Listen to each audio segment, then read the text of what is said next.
like I said, it happens, and hopefully some kids can learn from it, but just don't get caught. I'm down to dunk. And I'm down to dunk. I'm down to dunk. This is J-Dub, and I'm down to dunk. I'm Shea Gilgeous-Alexander, and I'm down to dunk. This is Lindy Waters, and I'm down to dunk. I'm Mike Muscala, and I'm down to dunk. This is Jay Will, and I'm down to dunk. This is Kenneth Williams, and I'm down to dunk. This is Lou Dort, and I'm down to dunk. We say this is Lou Dort, and I'm down to Dort. This is Lou Dort, and I'm down to Dort. Cracklin Oat Bran? Have you had Cracklin Oat Bran? No, No. Okay. but it's healthy. Are you a big oat brand guy? I'm a big Oat Bran guy. Okay. I think I would switch it with Fruity Pebbles. Okay, eat faster. Don't put as much in the bowl. If you have a gallon of milk, I can also take home. You don't have milk at home? One cinnamon toast. Okay. Yeah. Cereal is great. Yeah.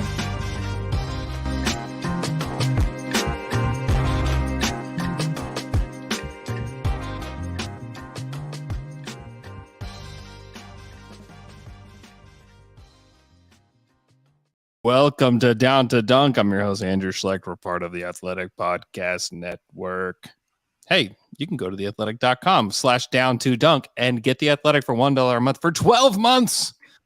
That's a steal of a deal, if I say so myself. You can listen to this podcast ad-free on theathletic.com if you do that. So go check that out today. With me, special pod. I've got both Alex and Michele on the same pod. I was going to type in on Twitter at AlBabyCakes is joining me, and then the first name usually just pops up because I at you a lot. Jessica Alba I was about to say that Jessica Alba was going to be on the pod. Really? But no, it's AlBabyCakes. And Wow. That would have been something. that would have really been something. Jessica Alba, me, and Michele on the pod together. What's up, guys? Last August pod. Oh, wow. You're right. So, What a big deal. It's a big deal. Remember this. Yeah, when you pass August, it's all downhill from there. So Yeah. Although everything is starting a week later than last year. It's like training camp doesn't start until a week later. So Is that because of FIBA or just something else? because we have FIBA. Come on, that counts for something. Like having actual basketball to talk about. yeah, it's true. Have you been watching, Michele? No, but I just got back at 4 a.m. this morning. Because there was like a lot of queue at the tunnel, and I subscribed to this. It's not courtside; it's another service, and so yeah, I will catch up. I watch highlights and stuff like that, but I watched like Canada today a little bit. Shea has been unbelievable. Yeah, in FIBA play. There's a pretty strong argument that for him, and I think people thought this even before, but that he's the best player in the tournament. And I think like the way that he's played, I think that you could make that argument. Yeah. I mean, Luke is obviously in this tournament as well. Yeah, Luke is great. Luke is And great. Rudy Gobert. Well, he's not even. Oops. He's That's true. he's out. Yeah, I don't know what to do with these FIBA games because obviously it's better than Summer League, you know, the level of competition. So you want to like gain more out of it. Wins and losses matter. Yeah. Yeah, they do matter. On the other hand, like I totally understand Pelicans fans like not getting that worried about Brandon Ingram that like things haven't been going well for him because it's like who really cares? Yeah. So I don't know. Like for Shea, I think it's awesome that these are probably maybe not yet, but the games coming up are probably going to be like the biggest games of his career thus far in his basketball. That's probably true. Yeah. And he's getting to experience those games as the undisputed number one guy on his team, which I think still would have been the case with Jamal Murray. But obviously, if Jamal Murray's there, he's kind of like a 1B to a 1A. I mean, he's going to take a lot more possessions than this situation. So I think that experience is awesome for Shea. And the fact that he is kind of meeting and exceeding expectations so far is encouraging. But like, did we really expect anything different? Like this is, I mean, we've watched this guy and this is what he's done like the entire time he's been here. So, I mean, he just had a top 5 MVP season. So I can't say I'm surprised, but I'm glad being he's playing effective, so well. yeah, but being effective at FIBA level with that kind of spacing, I mean, it's not a given to be efficient, to be able to score, to like this much. It's not easy. It's something that you still have to do. Now, doing that at group level against, I would say, mid-level competition. France was not clearly ready to play, and Latvia is a nice team, but it's not as strong defensively. I mean, it's probably not a real test for Shea, but what comes after, I think it's very interesting. If he can keep up, then it would be something. Because I mean, if you play, I don't know which team will we play. Probably Spain or Australia or Brazil. I don't really know the settings, but he will go against like good teams and good defenses. So that part for me will be extremely interesting. Yeah. Yeah, it looks like their next 2 games, Brazil on Friday and then Spain on Sunday. Yeah, Brazil and Spain, yeah. I mean, Spain is not the same as I would say 6-8 years ago, but it's still a good team. So yeah, got 38-year-old Rudy Fernandez to contend with. It is funny. We always obsess about the spacing around Shea, and then I'm watching some of these lineups where it's like Dort, Dylan Brooks, RJ Barrett, and Dwight Powell. And I'm like, I get that those guys like do shoot threes, but it's not like the spacing's that much better. Like when they insert Kelly Olynyk, it's like, oh my gosh, finally, thank you. A real release valve. Yeah, for this team. That's true. What do you think? And somebody, I can't remember who posed this to me, so I apologize. But somebody was like, wouldn't Kelly Olynyk be a great Thunder player? Like as like a backup center? Yeah, I think so. I think we discussed it. I think it'd be so good. I think you and I have discussed this. Like as a shooter, he's really good. As a ball mover, he's great. I think he's probably, and it's not like, oh my gosh, it's crazy that people don't talk about Kelly Olynyk, but I think he's probably pretty underrated when it comes to like backup centers in the NBA. Yeah, if you want to back up and if you have like a defense that can sustain him, then it's basically having a better version of Mike Muscala, which you clearly know that works. So if you have a better version of that, I think that Kelly is an underrated passer. So he will fit perfectly with a Dignold scheme. And I mean, if in the future you kind of need a backup center, then sure. I mean, I think that up to now there was not the occasion to get a player like him, because it was like before it was Steven and someone else. Now it's not the time to get a player like Olynyk, but in a couple of years, maybe that is a player that you can grab, and that doesn't cost you too much, and it fills the roster in a position of need. Mm-hmm. Yeah. What's his? So what does he have left? Oh, he's an expiring $12 million.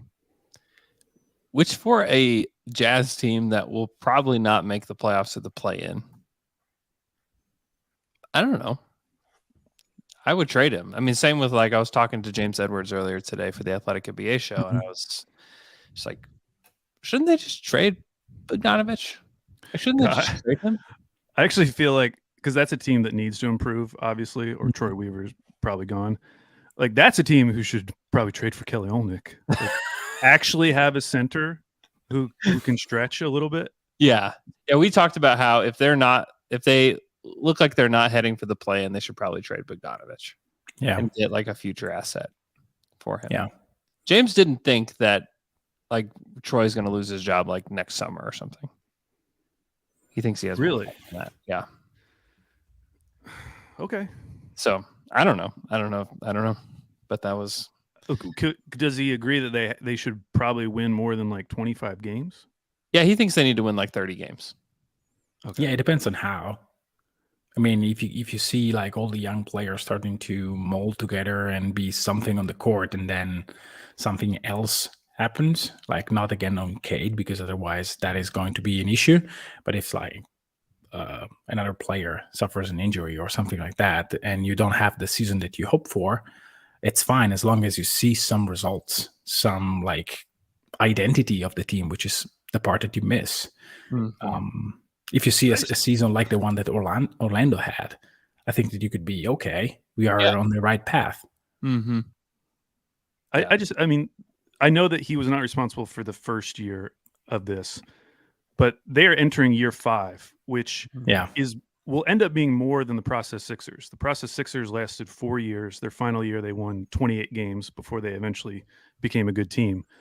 Like if they're 5th year in a row, like a sub 30 team, I don't know. Trust me, I agree.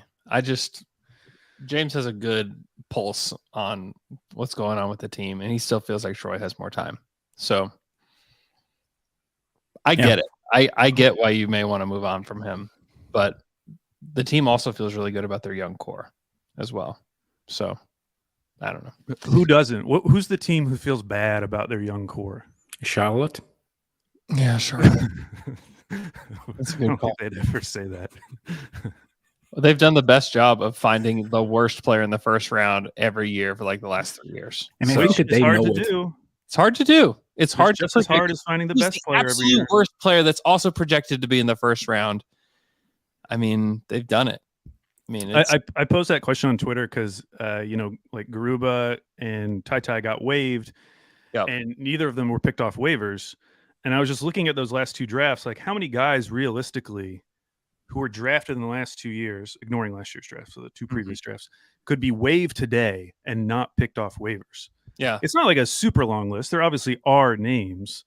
The biggest one being James Bouknight. I think like that's a pretty obvious one. Yeah, Bouknight would definitely be one of them. Some of them like might not get picked up just because of the sheer size of their deals. Yeah. Too, because again, it's a rookie scale. But if you're picked in the top, like if you're picked in the lottery, it's not a insignificant amount of money. Like if Johnny Davis were waived, would he get picked up? Probably not, because of the amount of money that he's paid. Like for sure that he's not worth that much.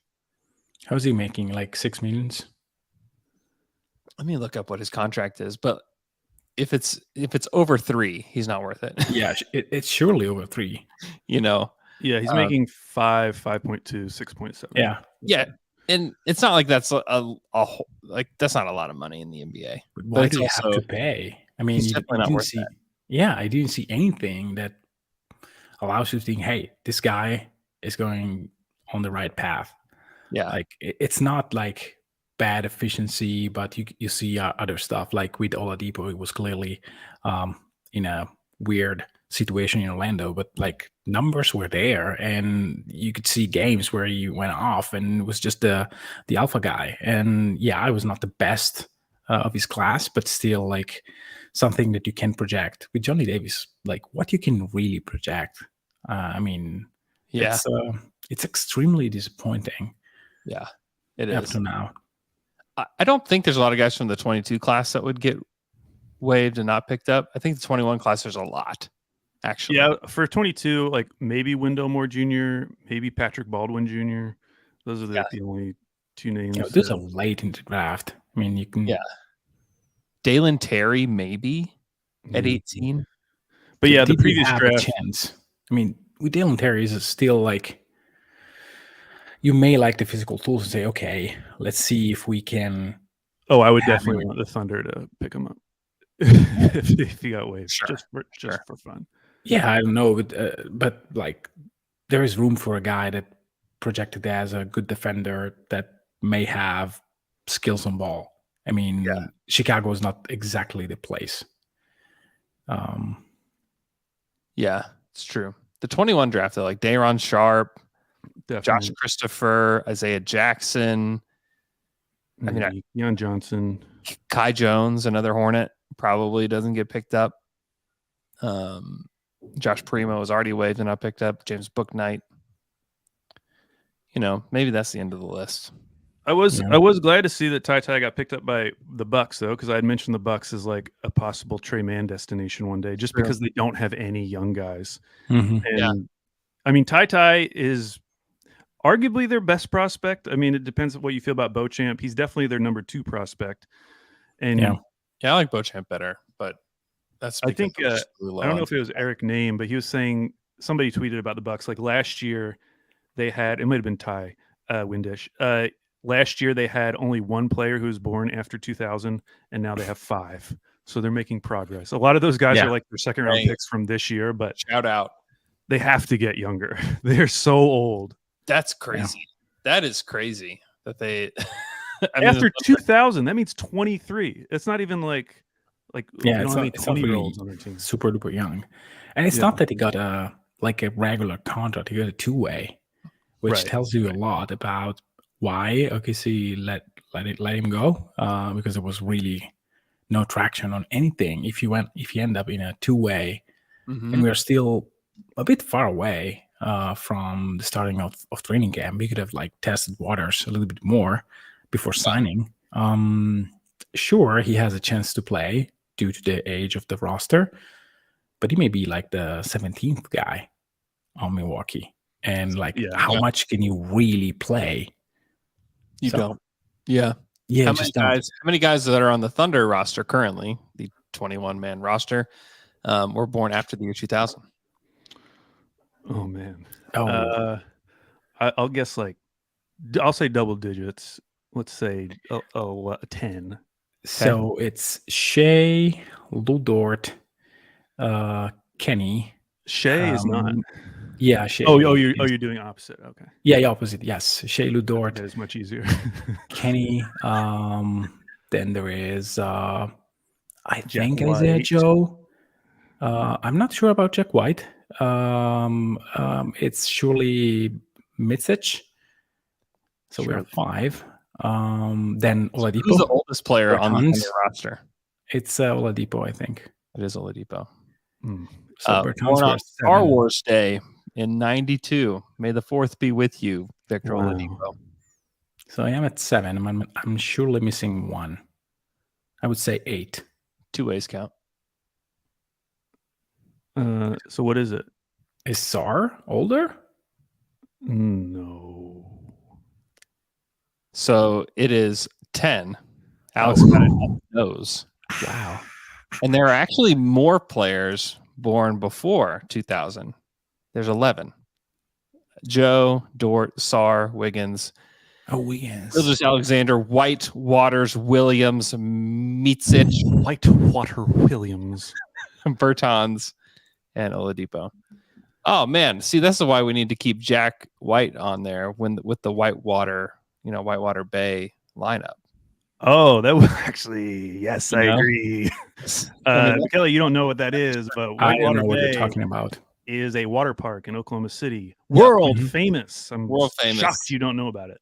Yep. But yeah, Whitewater's the big Kahuna. Okay. Shout out to Bertans. Knocking off France. Yeah, that was very good. Yeah, Bertans is I mean, I've kind of been on this train for a while. I think there's going to be spots in the season where you see Bertans playing some minutes, taking some shots. I think that's going to happen. I mean, why not? Indeed. Yeah, I think he'll play. We should probably mention Giddey because we haven't talked about him yet. Yes, I was about to bring him up. I was wondering, do you guys think, first of all, he's had a very nice run so far. He probably had his best game against Japan. Yeah. Like the kind of the sealer, the game sealer. What do they call those? Not a game sealer. Game winner? Game winner, sure. But the game was already over, kind of. Yeah. But what do you guys think about, people seem to be very excited about him getting the line more. How much of that do you think is real versus him just getting star calls because he is like the biggest star in most of these games? Not that I've seen a lot, and I think that we should revisit this in a week or so when I have like real images in my head and not just highlights. But I think that he's more decisive, and I think that he's doing the same stuff he did in the NBA. But I think that in the NBA you have the opposite stuff. Like you don't get the calls unless you're a certain caliber of player. So I think that the calls were there already last season, but he wasn't getting them. I think this is just a natural, hey, that is a foul and you should actually call it. So it's not really a star treatment. I think that last year he generated a lot of contacts and calls were not going on his favor. So I think that this is something that we will see next year. I don't know if we will get like 7, 8 per game, but maybe 4, 5. That would not surprise me. 4 or 5 would be a huge That'd improvement. be huge. Because I was But he's looking at getting his a splits. lot there. I Like, know. he's driving he a is. ton. That's the thing. Is like I've watched 2 whole games and he is driving a lot and is intentionally trying to get to the hoop. And some of it is like toward the end of these games, like Australia's not like running anything. They're just like, save us, Josh Giddey, save us, Patty Mills, is basically their offense. And Josh has been really good. I mean, that game against Japan, his line, 26 points, 5 boards, 11 assists to 3 turnovers. Yeah. He was really good. 10 of 18 from the field. He's had some inefficient games, but like that's to be expected. But he's handled this really well. And at the age of 20 is insane. Like it's still crazy how young he is. And they're kind of giving him the keys to this team. And he is delivering. And like, they have some other talent on the team, certainly, but they're not doing this kind of stuff without him. It's like the guys that are playing like the most minutes, like Patty Mills still. But you can tell that Patty has taken a pretty significant step back from whenever he was just like killing FIBA years ago. Yeah. Xavier Cooks is a big player for them. Dante Exum, who actually looks pretty good, will be on the Mavs this year. Yeah. I kind of wonder what that will look like for them because they kind of need him to be good off the bench for them. But he's looked really good. So, but yeah, Josh has been amazing. I think these are such good reps for him. It's such a good springboard for he and SGA in particular to get them into the season, to get all these reps that are like meaningful and competitive. And like training camp is going to be, I think I wish that we could be in the gym for training camp to see it because I think it's going to be outrageously competitive. And like it's been fun to watch Josh in like a different kind of element. And I think it's only going to help him. Yeah. There is another topic for Josh. I've seen videos, even in a couple of chats that I have with Italian friends, say, "Oh wow, look, Josh Giddey, playmaker of the defense." Let's calm down a little bit. That clip was good. It was good. But how many? It's not happening like that all the time. I can tell you, somebody that's watching a lot of it is there are the same kind of like he's getting backdoor cut. He's not being able to move his feet as fast, but he has these like flashes of like, oh my gosh, like he's Draymond Green for the Australian team, but it's not like that all the time. Yeah. And even in those moments, if you track how many feet he moves around, it's very little because you don't have the same amount of space to cover. And that is a crucial part of being good at FIBA level. Now, you have to understand where to be. And that is important. But we all know that he's a very, very smart player and he knows where to be and what to do and where the action will go. The problem is, like, if you have to sprint to an NBA corner, it's much different than doing it in FIBA. And so, I mean, that part to me is, it's good that he's doing that, but it's not conclusive to anything in terms of being a good level defender in the NBA. Yeah. Sadly. But yeah. How much have you been able to watch, Al? I've only been watching Canada and Australia. And some of those games start, like some of the games coming up start at 1:30 a.m. on the West Coast. So I probably won't be able to watch those. I feel like the Australia games have been super early, but I've been able to watch the Canada games live and then have to go back to the Australia games. Yeah. Yeah, I won't be able to watch live. It's like during the work day. I won't be waking up for the 1 a.m. and 4 a.m. starts. Yeah, there's no chance. Chance I'm doing that either. God bless the Ryland Styles of the world who are up tweeting about these games in the middle of the night. But I'm just not. Wow. I'm not doing it. I'll rewatch in the morning if it's like a close game. If not, I'll watch highlights. Mm-hmm. But can I say I always go back and watch the highlights, and I think it's ESPN Australia that I've been watching their highlights. Yeah. They do great highlights. They always start off with the best play of the game for that player, and then they rewind and start at the beginning. So like the Shea game, they had that play where he like sat the guy on his butt. Yeah. Very entertaining. Classic Shea. That was a great play. The FIBA official highlight. Oh, okay. I like that though. It's it good. gives you the best there is to offer, and then rewinds and goes back. I like that. Yeah. Do you guys want to do over-unders? Let's do some over-unders.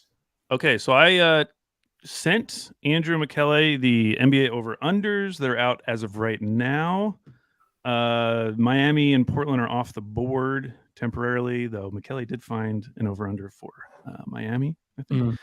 I asked them to pick their 5 locks, the 5 over-unders they are most confident about. None of us have shared with each other what our picks are, so we're going to go through them and see how many of us chose the same one, or, which would be really awesome, if we chose the opposite for the same team, which would be great. I really hope that happens. So would anyone, and I prefer that you announce them in order of confidence. So start off with your most confident pick. We'll talk about it, and then we can kind of go around our most confident picks. Would anyone like to start off, or do you want me to start off? You can go. Go for it. Okay. My number 1 over-under lock for the upcoming NBA season. The New York Knicks over 44.5. Hey, I have this one too. All right. I don't. Well, you're wrong. Okay. The reason you're wrong, Michele, is because I'm not saying that I don't believe that they will go over. It's not. And I'm I'm telling you, you're wrong. Okay. Michele went under. He thinks they're going to win 20 games. So as a reminder, this team won 47 games last year, which I don't really care about that. But starting December 4th, Tibbs decided to finally stop playing Evan Fournier and Cam Reddish, which sounds crazy now. But that is the decision he made, and it was a big deal at the time. Since that, and that's a significant number of games, 59 games, the Knicks went 37-22, which is a 51-win pace. I feel like more than almost any other team in the league, this roster has been constructed for Tibbs. Like, this is one of the most perfect roster coach fits in the league. And they have only gotten deeper this summer, bringing in Dante DiVincenzo, another Villanova guy. I just think that if he's willing to use his depth, they could be a really good regular season team. Now, there's obviously been issues with that in the past with him like running guys into the ground. But you look at their like guard rotation, they have so many guards that they could bring off the bench, whether it's like Deuce McBride or Emmanuel Quickley or now Dante DiVincenzo. I just think that this team in the regular season, I don't know what they'll do in postseason, but in the regular season, over 45.5 feels like pretty good to me.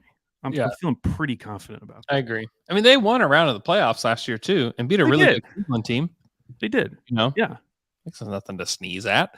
Like Jalen Brunson as like a steady leader for them. Because when they had their fall off, it was everything is on Julius Randle to hold this thing together. Yeah. You know, and now specifically him like hitting the craziest shots, like totally abnormal for his career. And Randall was really good last year for them too, but he feels like so much less important now than he did then. And so still having him, who I think is probably he's probably a really underrated player now, especially for people like outside of New York. Like you don't even hardly think about him, but he's still very good. And then having Brunson and like having more years with these guys, I think quickly is Quentin Grimes, Josh Hart, like they just have so much. Josh Hart, lots of Villanova depth. Josh Hart, starter, USA starter now. Sure. Yep, he sure is. Aren't you concerned at all about the fact that they were one of the luckiest team in terms of opponents' 3-point shooting? No, no, because that was the case 2 years ago as well. Yeah. So at some point, it's a trend, but they're doing something. Yeah, Tibbs. I mean, Tibbs, as whatever you think about him, is still like a really good defensive coach. He is. Okay, I have one. All right. By the way, where did the Knicks rank on yours confidence scale? I had them number 1 on mine as well. I really feel like they're going to do better than that. Okay. I just think they have a ton of really good talent. That obviously, like, they really also most of those guys really like being together too, which I think matters. Yeah, since like, college. Since college, like they're excited to play with each other. So I think that matters. Charlotte, there's a lot of these over-unders are very good. Like the numbers are very, very good. And it's hard to lock in a lot of these. But Charlotte at 30.5. I have it. Is that is a perplexing number to me. Yeah. And I know that they're getting Bridges back, that they're getting LaMelo back. But come on, man. Like that team who has basically added nothing over the last several years, that are like bringing back a criminal as a huge part of their lineup. Like, come on. Like really 30 games is a lot. Detroit might throw a parade if they win 30 games. And So you're going over or under? I'm locking in the over. No, I'm locking in the under. Yeah. For Charlotte. Yeah, they're just awful. I mean, the roster is terrible. Wow. And they will play like a lot of young guys that are bad. Like bad. Miller will not be good for his first season, I believe. And he will play a lot. And to me, it's more likely that at some point during the season, LaMelo asks out, say, okay, I'm done, than that they actually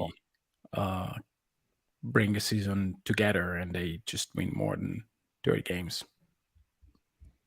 So I did not have them on my list. I think I agree with you guys, but the thing that was holding me back is, one, as awful as they were last year, they won 27 games.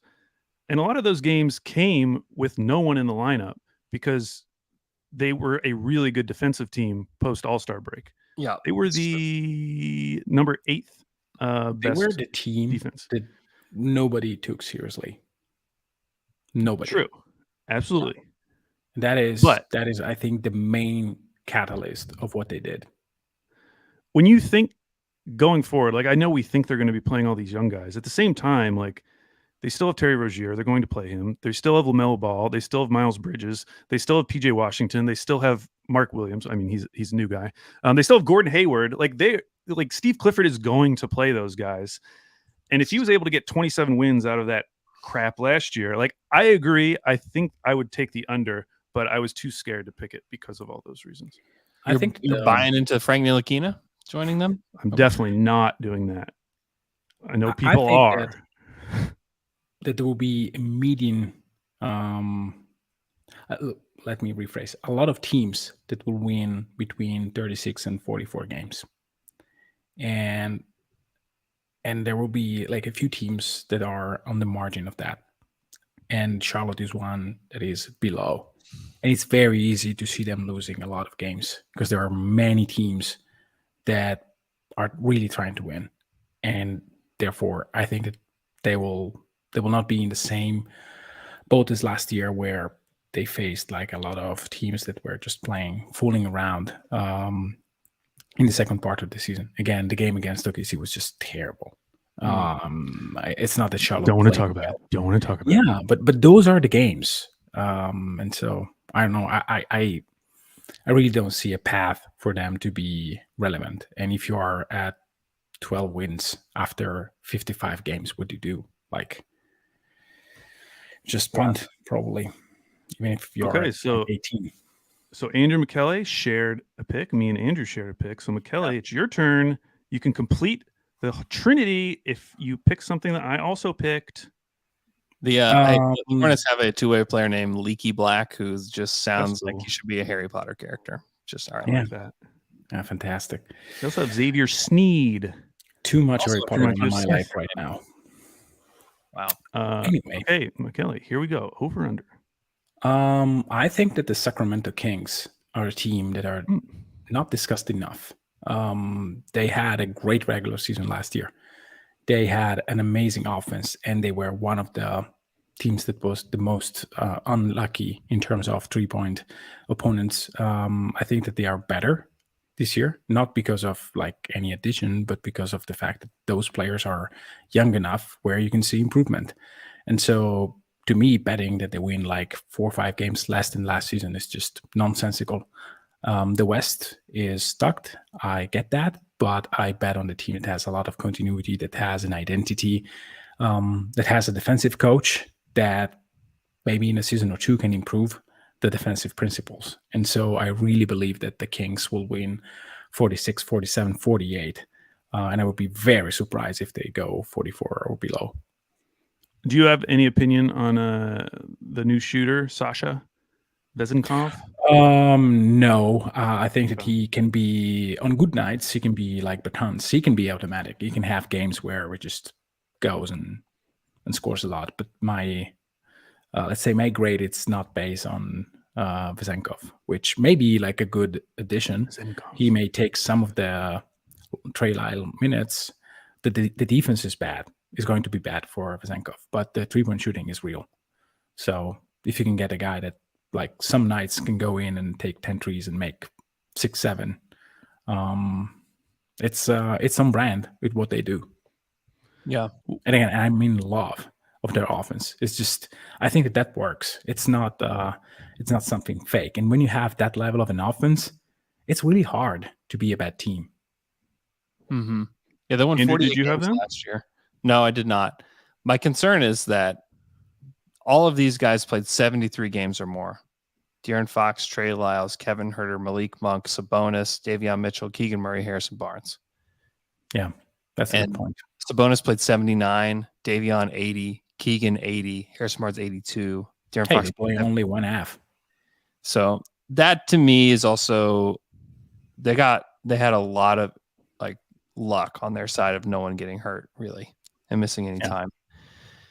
You know, that's an unusual, and you can also factor in that like Sabonis played 79 games, but he also broke his hand, you know, and had some issues down the stretch, and he just kind of played through it. So maybe he does play like what's Sabonis's? I mean, I don't know. I think that's the most games he's ever played outside of his first year in the league is 79. 62 in both of his All-Star seasons with Indy. So I don't know. I think the Kings are good, but if like Sabonis is out of the lineup, like how good are they? I like definitely have that question because he does so much for them. I mean, he really makes things work for them. So they're going to have him be healthy. And if he misses, like, let's say he misses 15 games instead of 3, is it possible that they dip below that number? I think it's possible. Sure. Yeah, I think it's a perfectly good selection. I purposely avoided every team in the middle of the West because they are so bunched up. There are 5 teams that have an over-under of 44.5. Yeah. And I could make the case for both sides for all of those teams. Yeah. And I was too scared, so I stayed away. My number 2 most confident, this one might be a shocking one. We'll see. I'm going the Boston Celtics under 54.5. Ooh, okay. So Boston has Boston. Oh, did you take the over? Yeah. Ah! Okay. Nice. So Boston has the highest over-under in the league, 54.5 currently. Hardwood Paroxysm, Matt Moore. He tweeted out that teams with a win total of 50 or more have gone under 64% of the time in the past 12 seasons. The over typically goes over by 3.5 wins. The under goes under by 6.7 wins. Basically, I don't think Boston is better than they are last year. I think they are much more leveraged than they are last year because they have 2 guys in Malcolm Brogdon who had like a career year last year, coming off the bench and being the 6th man of the year, but who was always injured previous to that and was injured in the playoffs. And are you really counting on him to give you that same effort again? And if not, okay, now we're betting on Peyton Pritchard and who knows, maybe you like him. And then the Porzingis trade, Porzingis, amazing contract year last season. Yeah. Amazing. Very good. Already dealing with plantar fasciitis, which we know is like a chronic injury, could come back. Cost Shea a ton of time. Now he got injured right now in the summer, so maybe he comes back fully healthy and everything's fine. But I just think that the vibes are just off with this team. They have been off since last year, and I did not see the Marcus Smart trade as some like obviously good move for them. When it first got reported, remember it was just going to be like a Malcolm Brogdon thing, where Malcolm Brogdon would be going out. in that case where they're keeping Smart and they still get Porzingis somehow, like I would have been higher on this. Yeah. But sending out Marcus Smart and bringing back Porzingis, where now you have these two guys, and then you can throw Robert Williams in there as well, another guy you can't really count on. How old is Al Horford at this point? Like again, I think they're a good team. They're going to be very good, but they could win 54 games and still go under this over-under. 54 games is a lot. Do you know what they won last year? 57. That's what it is. You don't have to look up. I already told you what it was. Yep. They have, if you look at what they've won in this era, the Jason Tatum era, they won 51 games the previous year. They were 500 the year before that. They won 48 games, 49 games, 55 games, 53 games, 48 games. They've always been hovering right around 55 games. And you basically, they have to hit that, but they've traditionally gone under that. And so I just don't think this is the type of team that gives me those like number one running away with it vibes in the way that maybe like Denver this year could potentially. I don't have them on my list, but I've kind of been thinking about them in that way. So that's why I went under with Boston. No, I get that. And it's perfectly reasonable. The main point is health, clearly. What I like about the Celtics is that they had a lot of issues to make it work because of precise deficiencies on the roster. It was very hard to play Marcus Smart and Rob Williams together. It was very hard if you put Al Horford in, almost impossible. Now, if you remove a guy that has a lot of good stuff in him, and Marcus Smart is a great defender, great leader, and you add, even for 60 games, a guy that will spread the floor immediately. Those games, they could go 40-20 or 45-15. And on the others, I bet that they can win 10 without Porzingis. Now, I really think that the main problem for them was just not being able to put the best players on the court. To me, in the playoffs, it was clear. Like, they had to have Rob Williams on the court, but they couldn't because the offense was just terrible. There was no way that Tatum had space, nor Jaylen Brown. Now, if you remove that, you can actually have like a very simple offense, very simple and effective offense.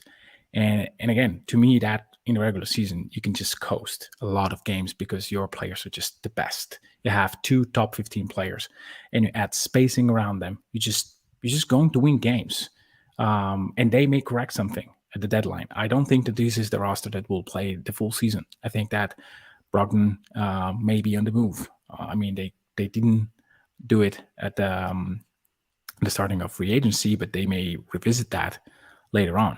They got a shooter at the 5 spot or 4 spot, wherever, that can play with both Horford and Rob Williams. Again, I really think that when you have 2 guys that are all NBA and you have spacing around, it's very easy to coast and win a lot of games.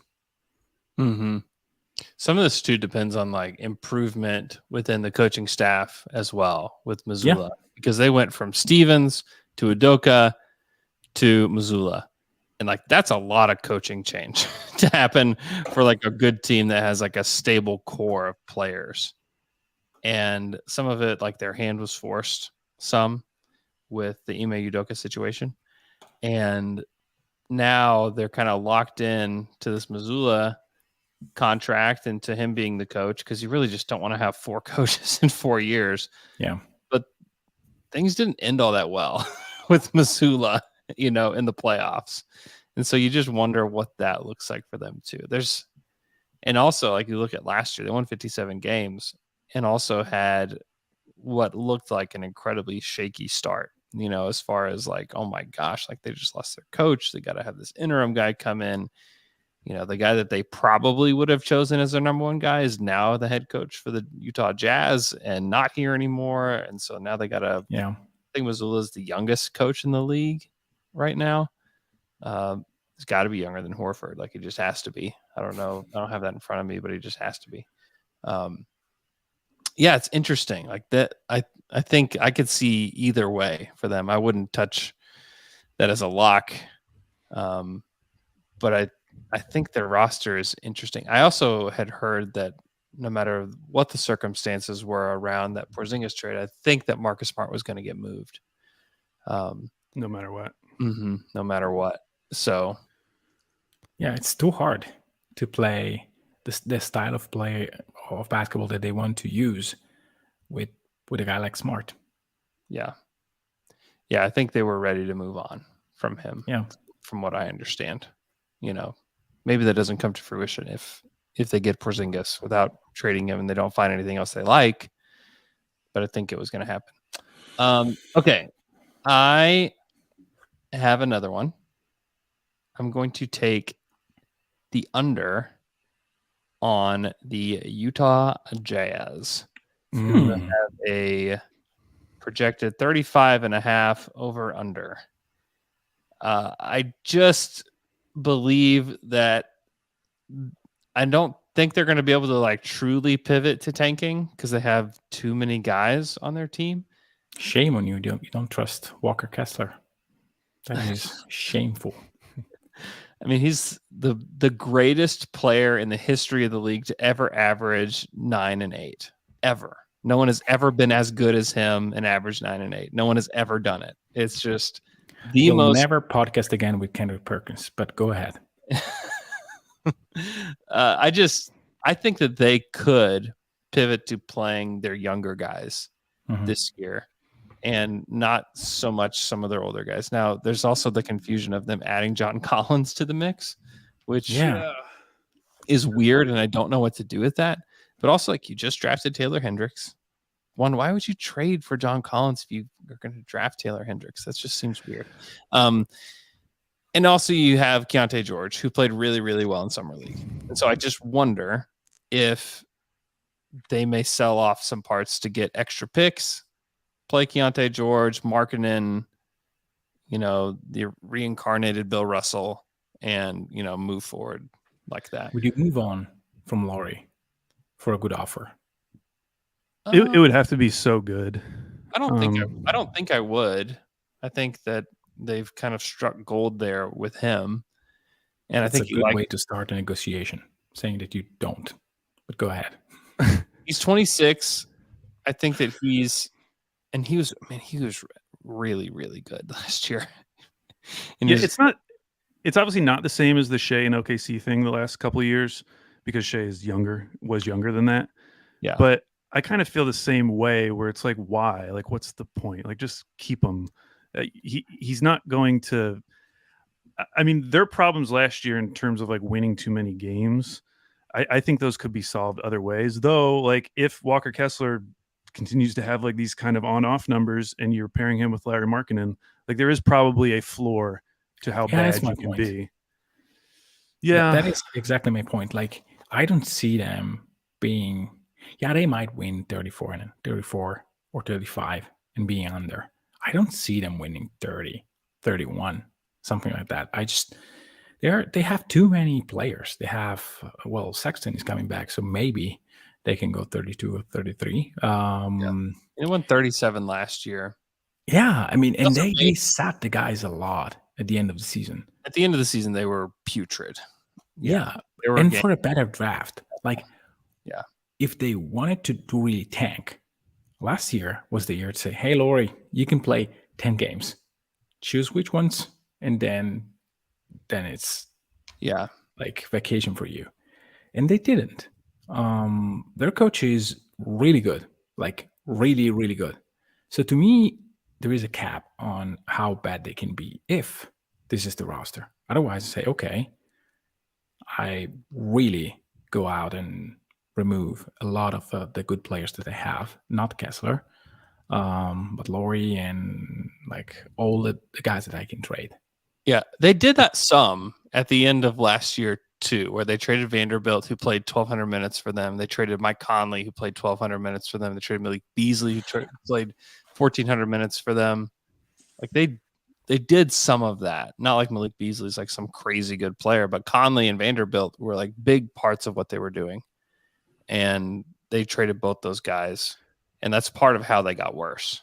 Yeah, but it almost didn't matter because Taylor Horton Tucker, he came in and did some stuff. Yeah, He still played. He played 1,300 minutes for them on the season, 65 games. Yeah. Yeah, it's bad. Okay. So that Andrew goes under. I go under on the Jazz. Michele? It's my turn. Yes. I have another under on the San Antonio Spurs. I just don't believe that they have anything except for Wemby. And even if I can believe that Wemby can be the best player in the league in 5 years, I think it will be in 5 years, not in 5 months. I know it was very good in France.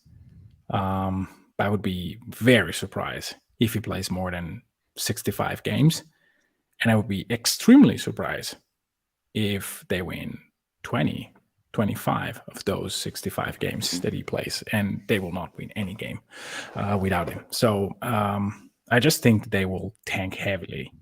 They will play him in spots and they will just be the worst team in the league or the second worst team in the league because it makes too much sense for them. And there is no rush whatsoever to like go and win 29 games. Why do you want to win 29 games? Yeah, You're not a Dominic Arlo guy? Yeah, are you not? No. Okay. Yeah, this was one I was eyeing. Yeah. And my next one kind of goes along with it, which is I took Detroit's under. So both San Antonio and Detroit are 28.5. Oh. Here's why I went under. So if you look at all the over-unders, now Portland's off the board. They would obviously be a team that would fall below 28 wins. Mm-hmm. Washington is the only other team that fell below 28 wins. Every other team's over-under was 28.5 or higher. I went back the last 25 years, took out the all the lockout years. So this is going back to 96 minus the 3 lockout years. How many teams per season, on average, win 28 games or fewer in an NBA 3. season? What would you say, Andrew? 4. 5.6. 5.6 on average. And yet they only think, they're setting the lines to get equal action on both sides. But right now it would just be Portland and Washington. There has to be more teams that are going to win 28 games or fewer. Yeah. Like all these teams are clumped up. The only season where only 3 teams won 28 games or fewer was the 2007 season. Every other season, it's been 4 to 7 teams that have won 28 games or fewer. So this is part of my thinking with Detroit, or you could do it with San Antonio, or you could do it with Charlotte. But the point is, like, some of these teams here at the bottom have to be worse. And I kind of made it a challenge to myself to not choose Houston because that's a little too on brand for me. So I have look too at many incentives not to. Like they do. They don't really have anything to gain in winning 30 or less. Now I think that they're incapable of winning too much. But with the Spurs and with Washington, with Detroit, to me, it's another discussion because again, we said at the beginning, it's been a while. But with the Spurs, they have a plan now, and the plan is Wemby. And how can we get the best team around Wemby? And winning in year one, it's really not a priority. It should be avoided. And again, preserving his body and making that body ready for the long tenure in the NBA is the only thing that they have to do this year. They might sit him healthy just to say, okay, we need to understand how to prepare your body for a real professional life in the NBA. Mm-hmm. Yeah, I mean, they made this line really wanting people to believe that Wemby is the next LeBron, because when LeBron came into Cleveland, they'd won 17 games the year prior. They won 35 games his rookie season. Mm-hmm. San Antonio won 17 games last year. Just for them to get to the over on this, which would be 29 wins. I mean, you're talking about a 12-game improvement for a team that... Yeah. Wait, never mind. That's Not that many. Not that many. Not that many. But I do like some of the players that are on this team. I think. Well, of course, you like Jeremy Sohan. I do. Vassell, I think, is really good. He's very good. Yeah. So I mean, some guys. I think I'm not saying Zach Collins had a really good end of the season. They can win more than 28 games. They've got Dougie They should Buckets, not. Reggie Bullock. They really should not. I think that they picked up Shooter, which is nice, they can play them in order to start constructing something that works alongside And Wemby. they got guys that were traded for each other from the Thunder to on the same team. They can talk about that together. Yeah, it's more like I hope that they win like 20 or less. Mm-hmm. I really hope Or that. less. Yeah, they should be the worst team in the league by just not playing their best guys. They should go hard in tanking. I just think if you have a good coach and you have players that have their heads on straight, it's almost impossible to win less than 20 games. It's possible to win 24. Let's put the bar at 20. 24 is possible. 20, yes, I think 24 is possible. To win in the teens, like everything has got to go off the rails. And you have to fire your coach. And honestly, the reason why I opted for Detroit's under over San Antonio's under, even though I think they both could go under, is just because I feel like the roster construction in San Antonio makes a lot more sense in combination with a good coach. Whereas I think Detroit has a good coach as well, but I'm just less convinced about the roster construction. I still think they have a lot to work out in Detroit, both because Cade's coming back, but also because like we got to figure out how he's playing with Jaden Ivey. We have to figure out what we're doing with all these bigs. Mm-hmm. So I just think it's more volatile in Detroit, whereas San Antonio may very well win fewer than 28 games, but I think it'll kind of, it won't be as volatile because like you said, they do have a plan. You're right. And I think that you will see San Antonio playing very good basketball. There will be very convincing wins. I can believe that. I just really hope that the plan is, hey, no more Reggie Bullock, no more Doug, no more Zach Collins. Just, hey, now you have to play with 4 guys that are barely able to shoot the basketball and see what's going on. Okay, since we haven't gotten to the title of this podcast, Andrew, should we just run through our final picks real quick? No arguments. Yeah. Okay. Toronto under. I think. Me too. I think they're going to stink. Orlando over. They're Those were half. Both of my last 2 picks. Oh, really? Yeah. I think Orlando's going to be pretty good, and I think Toronto's going to be real bad, and they're both at 36.5. I like those picks. Those are in my bubble. I have 2 that I'm flip-flopping, and I'll go with a more controversial one, I think. I have Golden State going below 48.5. Okay. I just don't. I know that they added Chris Paul, but the West is going to be tough, and I don't know how much they will actually go for, like a very heavy and strong regular season compared to, hey, let's just be around the home court advantage and just be happy with that and rest for the playoffs and just rest a lot during the season. And so to me, like to win 49 games, I would be actually a bit surprised. I think they can be one of the best teams in the league when they are on. I just don't know how much they will be on. And I know that the Jordan Poole subtraction is substantial in helping them winning. But I don't know. I don't like that number too much. Yeah, I think the argument from Warriors fans is that the problem with this team in the past has always been that they just fall off a cliff when Steph goes to the bench. And so if you can just get solid offense from Chris Paul when he comes on, which he has done every single place he's been in the NBA, and you just shrink that gap when Steph goes to the bench, then they're going to win some extra games that they wouldn't have. And they're not going to fall apart as easily as they often did last year. Sure. Especially on the road. Mm-hmm. But yeah, I was definitely eyeing that one as well. I was looking at the under as well. I just couldn't commit. What do you think about Milwaukee? I mean, the number is extremely high.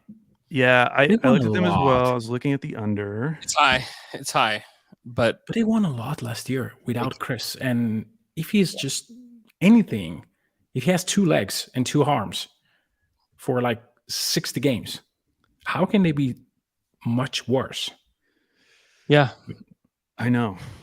Yeah, I mean, compare them to a team like Boston, who I mentioned, like they had that 157 win season. Everything else has been like 55 or below. Milwaukee has seasons of 58 wins, 56 wins, 60 wins.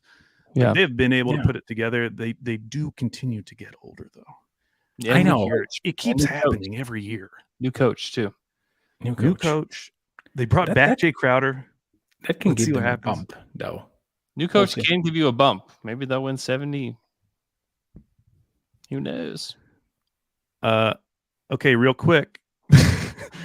Is Sam Presti top 10 GM? This comes to us from Yahoo Sports, who applied sabermetrics, which, if you don't know, are the advanced stats used in baseball. And they looked at their trades, free agency, and drafts, and assigned baseball stats to each of those, and then combined those stats to give us an overall ranking. And the results were interesting. Sam Presti ended up at number 12. Yeah. I will say from the jump, as someone who likes to do like these little research projects where you just like make up your own world in which this idea exists, like I appreciate what this person was doing. I like doing these type of things too. It's very fun. Yeah. I just don't know if this is the way I would have gone about it. And really grading GMs is so hard because it's so subjective. Because I always go back to the Paul George trade, which, by the way, which is not part of this article, by the way. Yes, he obviously would be a home run, and that maybe that bumps Presti up in the top 10 if they had included them. But I think back to that trade, how that trade would have been graded at the time for both teams, how that trade would be graded 2 years later for both teams, how that trade would be graded now. Like, I think it's so hard to just pick a single moment in time and say what you think about that trade, because a lot of times it gives teams like the benefit of the doubt, like kind of the Pau Gasol, Marc Gasol trade, where like, did the Lakers really think, or did the Grizzlies really think that Marc Gasol was going to turn into what he did? No, of course not. They didn't. But looking back, you grade that trade a lot better than you should have at the time. So I think it's nearly impossible to do this. I think like we could do it for Sam Presti and go through the trades one by one and try to put them into different categories. But I also think that the way they separated them, which is just based on how good the player is that was acquired, is kind of the wrong way to look at it. Yeah. Because I think some of the smaller deals in and of themselves are obvious home runs. Like taking Serge Ibaka where he took Serge Ibaka shows much more like great things about a GM than taking Kevin Durant at 2. Like anyone would have taken Kevin Durant at 2 in that draft. It's not that hard to do this. This is one of the main points that I don't like about this. It's that you have to find the marginal value and also adding a little bit of context, like 3 examples. Maybe it's too much. I just 2, it's enough. First of all, there are a lot of missing pieces. Like there are a lot of signings that are not there. Like, I don't know. Isaiah Joe is not on there. For free agents, there is no Isaiah Joe. There is no Nerlens Noel. There is no whatever. But that's like a very small make point. that big of an impact. Like the Thunder can't be a top, destination for free agent signings. Like they just couldn't be. But no, but how Anthony Morrow is a loss, like is a K, which loses you points. That was a perfectly normal guy that actually started games. But anyway, arguably one of our best free agent signings. Exactly. I mean, it was not a negative player. Free agent. It's weird. Like he's trying. But if we did this for like another team, I think similarly, like it would be really hard. How do you possibly grade these? Because you kind of have to live the experience of what it was like being a fan of that team to understand like the motivations behind the move at the time. Did I hate that move at the time? How did it turn out? Yeah. Like having that full omniscient view of every move a GM makes is just too hard to do it for the entire league. Yeah.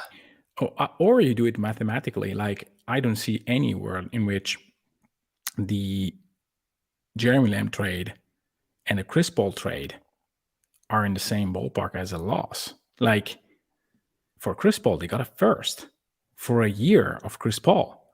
Like, yeah.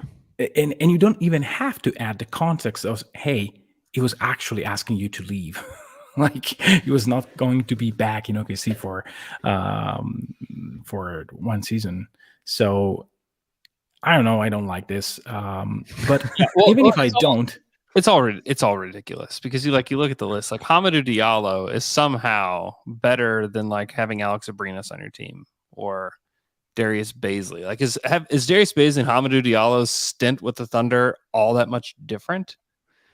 No. I mean they're not. No. They're it's all not. wrong. It's all wrong. There's also like something where also he has Peyton Watson on our list. Carmelo I saw Anthony that. is a loss. Like, come on, bro. Like if you're gonna do, like, he just kind of half did this. Like he had like an idea, and then he only like partially executed it well. But also that the Peyton Watson trade, that was the trade that got us the lightly protected 2027 first. Yes. So it should be way higher. Not even considered. It is a fun idea that was executed poorly. Yeah. And also, like, what he needs to do is he needed to like link up with people that cover these teams and say like, hey, will you have them do the grades. Will you help me do these grades? And then I will compile it and put it all together. And then like, I think you might get an accurate view of what this is. But if it's like one dude trying to do this and he's like, let me see if I can figure out like which was better, Cameron Payne or Josh Eustace, you just base this on very understandable and meaningful stats. Like if you want to base everything based on VORP, for example, or RPM or Carmelo rating or whatever rating, just use one rating for players, use one value for each pick. Like if you get the first that is between 1 and 5, that is the value and blah blah, and then you use the marginal value, because I don't particularly care about the Kyle Weaver, the 38th pick in 2008, to be a loss. It should be a loss. It's 38. Like there is no point. Trading for Trevor Ariza is somehow better than trading for Carmelo Anthony. Does he know the context of Trevor Ariza's stint with Oklahoma City, that he like basically was said stay home and like you don't have to come here? Like there's just a lot of like very like mistakes within all of this that just make it very and the fact that Paul George is not part of anything here. It's not a free agent signing. It's not a trade. Like how? And there is no Domas Sabonis in the draft, which is actually a draft pick. Yeah. So it's whatever. I'm just looking at some of these other teams, imagining if I had to give grades to like Pat Riley drafting Wayne Simeon 29th in 2005. Like, I don't know about Wayne Simeon. Is he a walk or is he a strikeout? You know, when the Pelicans signed Nicola Mele, how did I feel about that? Was that a good thing for them? A bad? It's like nearly impossible. Like, I could care less. This article, while it's getting some clicks, we gave it some clicks. I just clicked on it right now. Congratulations, but it's a very like half-baked, half-executed plan that was like put out there into the ether, and it's not it. It's not it. And like honestly, if anything spits out that Sam Presti is not at least a top 10 GM, it's just wrong. It's just flat out wrong.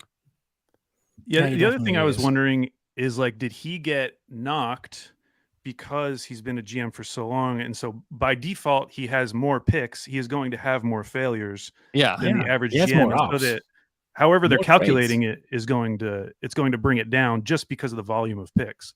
I think so. We can do like another game, maybe not today, but we can go to the list of these GMs and thinking, would this team trade their GM for Sam Presti? And I think that you will yes, GM trade value rankings. Yeah. I mean, I think that again, I think that Ujiri is on the same ballpark. I think that maybe Ainge is on the same ballpark. I think Ujiri is much worse. He's ranked second. I think he's much, much worse. But he's an established GM that made like a lot of good moves, a lot of like very perplexing ones, and not steady as Sam Presti in a lot of things. But what was his last good move? Kawhi. Yeah, that was a hell of a move, though. Why did he trade for Jakob Poeltl? Why did he give up an asset to get Jakob Poeltl? I know. When I said consistency is like very rarely you see a GM as consistent as Sam Presti, especially for the past 5 years, where you can see clearly a plan and very little things diverging for the plan. Also, so at the beginning of the article, they just he has like top 5 for different things. So like top 5 executive for draft picks. Sam Presti was 5 in that, but Tim Connolly was number 1, which I think is super interesting because obviously he drafted Jokic and Jamal Murray. Like he has a ton of hits, but he was also the same guy that like traded away the pick that became Rudy Gobert. He traded away the pick that became Donovan Mitchell. Like I don't know. It's so hard to balance all of those things. It's almost like you pick Jokic in the second round. Like, yeah, nothing else matters. Like, obviously, you're top 5. So I almost would rather go that way than trying to include like all these fringe picks. Like for Presti, like when it comes to the draft, like Westbrook, Harden, Durant, like once you've done that, like it's kind of over. Like you're going to be a top 5 GM. Like there really should be nothing else to talk about. Yeah, it's insane. Yeah, again, and Sabonis, I think it's a draft pick that Presti made. Yeah, he should be on the list. He should be a 3B. No, it's a home run. It's a multiple-time All-Star. Sure. Oh wow, wow. Ooh, let's battle this out. Andrew says triple. Michele says home run. Kenneth Faried is a double. Who? Kenneth Faried is listed as a double. I feel like I might go. Are you saying lower? Yes. Because I might say higher. Higher? He was the 22nd pick. And he had like several really good seasons for Denver. Like, what else are you expecting from a 22nd pick? Like, that's a great pick. Well, it's the same as Steven Adams. Well, Steven Adams should be higher in that case. Rated the same as Steven Adams. Rated the same as Reggie Jackson. As much as I don't like Gary Harris, had a much better career than Kenneth Faried. How can Gary Harris be in the same ballpark as these guys? Or you said this is why I don't like, because what they did was that they just did it based on how good the player was, which I think when it comes to draft picks, like you have to factor in context. Like Steven Adams was a home run pick for that draft where he was, even with passing on Giannis. Like when you look back at that draft, like taking Steven Adams there, home run, taking Serge Ibaka at 24, home run, taking Reggie Jackson when they did, home run, like getting actual NBA players at any spot outside the lottery, especially. I feel like those are home runs. Like, what else are you expecting? The chances of getting a real NBA rotation player that's going to play in the league 10 years is very rare. So when you do it, like, yeah, that's great. You did what you're supposed to do. Yeah. Home runs. Dingers. Oh, boy. Yeah, all right. Now that ends hour 1. For hour 2, we're going to devote the whole hour to how Michele feels about American teams declaring themselves world champions. We brought in someone from Italy who has strong opinions on this. He told us, and we're going to spend the whole next hour going through this. Man, what a disaster! It is actually weird, but yeah, that's all I have to say. It's actually weird. Yeah. Can't just see.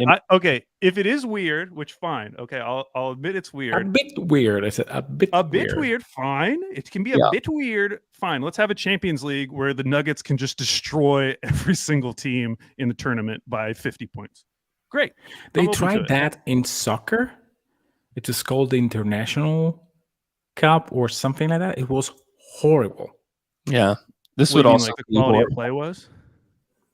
Yeah, it's basically the team that won the Champions League and the team that won the Libertadores, I think. Oh. We were playing this very stupid game in the middle of the summer, I guess, that nobody cared about. Was very inconsequential, but it was actually meant for saying, hey, we are the champions of the world. And I don't think that it was Asian teams or anything. It was just like Champions League. That is dumber than just declaring yourselves world champions. So just go ahead and declare it and just be done with it. That's how I just like the idea of forcing Jokic to play like 10 more games during the summer. Listen, for the purposes of calling yourselves world champions, we've scheduled 12 more games for you guys in the month of July. So Jokic would just sit them out. Some other team would win. Peyton Watson would have to carry the Nuggets. Yeah, I think that this, again, we don't have to discuss it, but you know, like how I am. And anyway, 20 years ago, it was very different. Like it was very two universes. Right now, the NBA is the basketball league, period. Like, yeah, whoever claims otherwise is just not looking at sports the right way. There is the EuroLeague, great. If you ask 100 EuroLeague players if they prefer to play there or on the other league, they would probably 85 of them will say NBA, and the 15 that don't say that are either not able to speak English or afraid to fly. over the ocean because they actually fly in EuroLeague as well. Well, yeah, I mean, definitely. You hear guys say like, "Oh my gosh, it's so much easier to play here. The spacing, like the flow of the game is so much better." Mm-hmm. It's just a better sport. It's just even watching, basketball right now, like it's just not as good as NBA basketball. No, the talent gap is just completely different. Mm-hmm. And again, even if you play NBA players with FIBA rules, all the best players, I mean, it will be good anyway. I think that the NBA made a lot of improvement to the game to make it more watchable, more quick, more like related to our times. So, yeah. But the talent gap is just so immense. Yeah. And the allure of the league, like the recognition of the league. I mean, it's an international league. It's not anymore like an American league. I know that it's played in America and in Canada, but it's a worldwide sport right now. The NBA is the basketball league. Mm-hmm. Whereas a couple of 20 years ago, it was like American basketball, I think. Yeah, I think that's true. World champions. All right. Thanks so much for listening to our podcast. We'll have another podcast for you on Friday. And we're getting closer and closer to the NBA season. We're about to be in September, and then we'll start true preview content. We're not quite there yet, but we're getting pretty close to some real preview content dropping for you guys. So get ready for that. We're also planning some events for Down to Dunk, so be on the lookout for that as well. I hope you guys have a great day. We'll talk to you guys again on Friday.